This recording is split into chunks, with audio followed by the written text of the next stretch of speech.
As police crack down on student protesters around the country, we begin today at Columbia University, where scores of students took over Hamilton Hall just after midnight last night, after the school began suspending students who refused to leave the Gaza Solidarity Encampment, which began almost 2 weeks ago. Columbia's emergency management operations team says it has now locked down the main campus following the occupation. Hamilton Hall was also the site of a historic student occupation in 1968. Students have renamed the building Hinds Hall in honor of Hind Rajab, a 6-year-old Palestinian girl killed by the Israeli military in Gaza.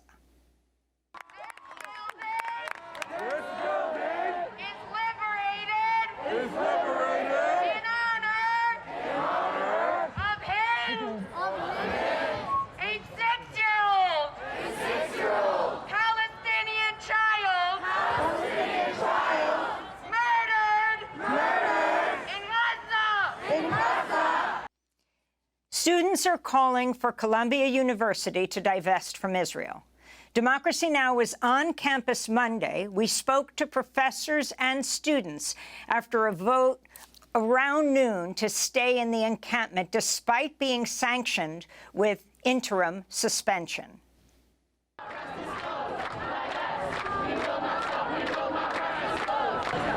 Goodman, host of Democracy Now! We're on the Columbia University campus. Right behind us is the tent encampment. There are dozens of tents there, and then you see around me are people in orange fluorescent vests. They are the faculty. They are the professors at Columbia University who are here to protect their students. It's just before 2:30 when a news conference will be held.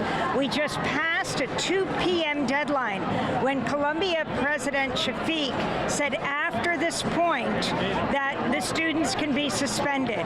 It's not clear whether they will be moving in the police. On Friday, President Shafiq said they would not send in the New York police, but as we were coming up from the subway, there were scores of police, and I now have heard that they're standing there with plastic handcuffs, but these students are determined.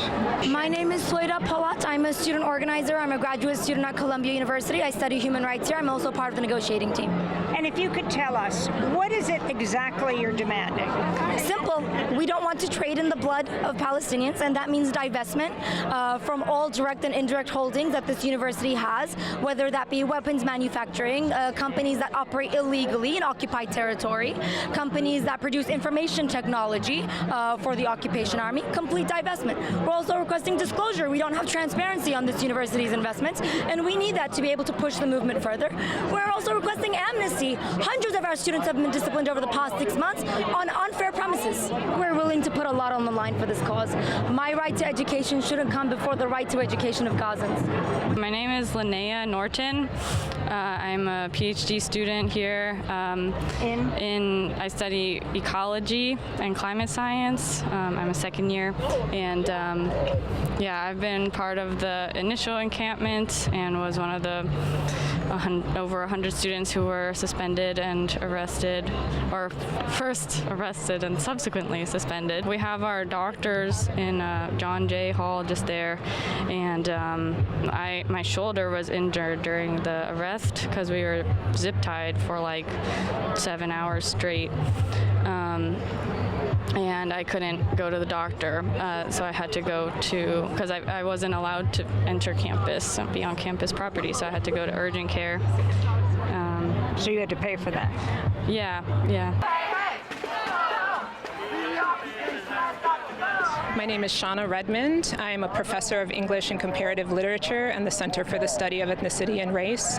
And I'm here today because this is leadership in action.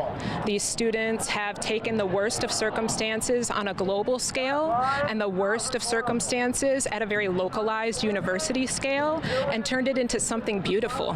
The encampment here, complete with a library, complete with a de-escalation team, complete with lessons and teach-ins, has modeled modeled for this campus what open and free inquiry and debate actually looks like. As the students say, we keep us safe, and so we as faculty are here to assist in ensuring that that is made true. I'm Nadia Abul-Haj. I'm an anthropologist, a professor of anthropology, and the co-director of the Center for Palestine Studies.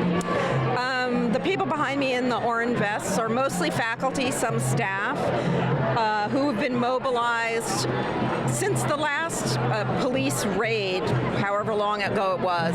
We've mobilized faculty who would come out and stand, sort of both guard but also mostly witness if the police came in again. The president has promised that the police would not come in. That was a promise made 2 days ago. But this morning her email said that the encampment would be cleared after 2 p.m. if the students didn't leave. So we're not quite clear what that means, how they're going to clear the encampment. I mean, the core issue in the immediate is, of course, the genocide going on in Gaza. And the kind of depiction of the students as somehow Hamas supporters or anti-Semites and sort of dangerous rabble-rousers is a complete misrepresentation of these students. They've been calm, they've been incredibly well organized, and they're taking a principled stance. What about the fact that today a Jewish student sued the university saying they don't feel safe on campus? Under a Jewish currents, yeah. I think that there's a really important distinction to be made between feeling unsafe and being unsafe. So I would start with that. I am more than willing to engage any student in a conversation about feeling unsafe, and we're hearing a lot of that from Muslim and Palestinian students as well. But as I told the Palestinian students I met with about this months ago, I think it's helpful to disentangle. When you say I feel unsafe, what are you feeling? Are you uncomfortable? Are you offended? Are you angered? Or are you actually unsafe? Being doxxed makes you unsafe. Being sprayed by chemicals makes you unsafe. Having the right-wing Christian nationalists on the outside trying to climb the fences into Colombia makes people unsafe. But a lot of what is being labeled as unsafe is being made uncomfortable. And if there are specific instances of physical threats and violence against Jewish students, of course they need to be dealt with. But the depiction of campus as a kind of hotbed of anti-Semitism that makes Jewish students unsafe is just not true. And there are lots of Jewish students in the encampment. JVP is a very powerful force on this campus, and they don't think it's an accurate description. Throughout the negotiations, the Shafiq administration treated this movement as a matter of internal student discipline rather than a movement, or rather than as one of the great moral and political questions of this generation. Anarima Bargava, civil rights lawyer and filmmaker. This is, we're into the third week of the encampment.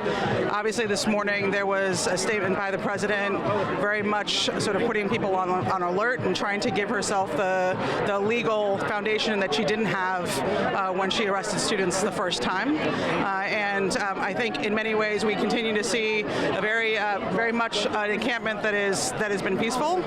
There are many students who came here when they heard about the fact that there's action that has been promised to be taken today, and so we see a lot of students have come in support of the students who've been part of the encampment for all of these days. And I think this is somewhat of a situation of the university's own creation, right? Because by suggesting that they're going to take action today, there have been a lot more students who've come onto campus, and in many ways, again, this is the last day of classes. This is a time where we're going into study period, and if you can see around you, there's a lot of efforts to get ready for commencement, and so we're at the end of the school year, and in many ways, this request to sort of remove students because of a safety concern. Obviously, two weeks ago when this happened, it was even the chief of police of the New York Police Department was saying that these students were peacefully protesting, and they were not resisting arrest, and they were peacefully here.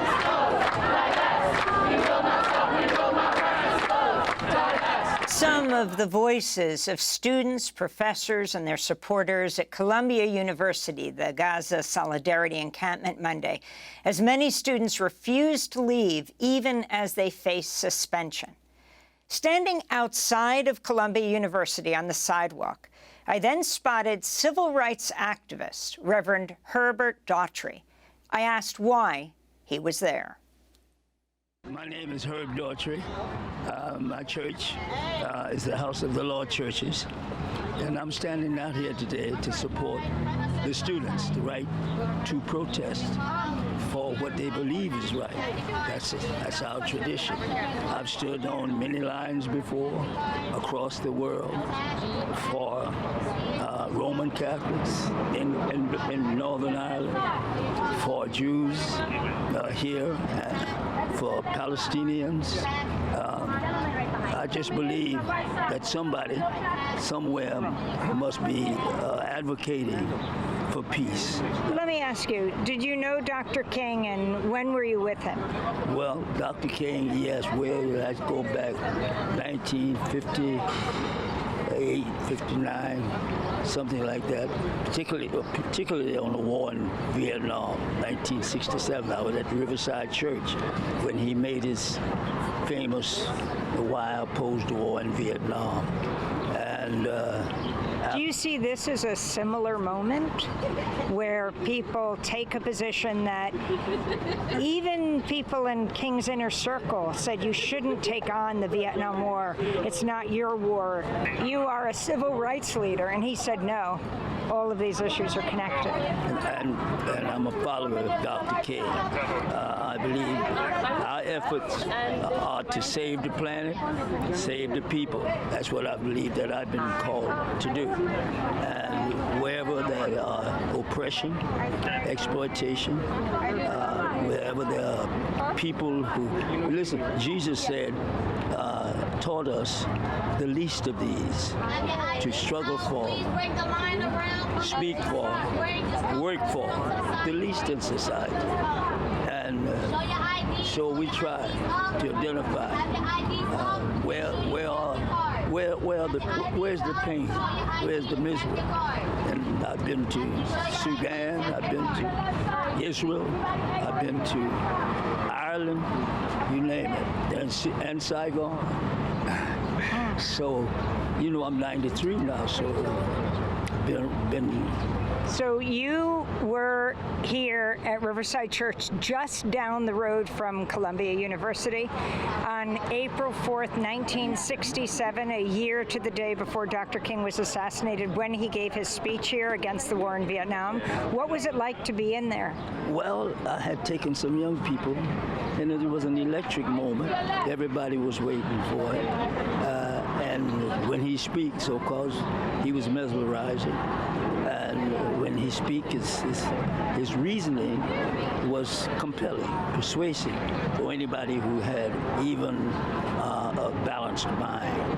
And it was an electric moment. And, well, it was an unforgettable moment. Do you see parallels to today? Yeah, where people are gathered to make these issues, to raise these issues, yes. What impressed me is when people are putting their lives on the line, their conveniences on the line. That impressed me. So when you run across people who are willing to risk something precious, you take note. And so if Dr. King was here, I believe he's here, and he who said, if we haven't found something to die for, we haven't found something to live for. That's the legendary civil rights activist Reverend Herbert Daughtry at 93. His daughter, Reverend Leah Daughtry, was the CEO of the Democratic National Conventions in 2008 and 2016. As her father proudly said, they were rated the best conventions ever.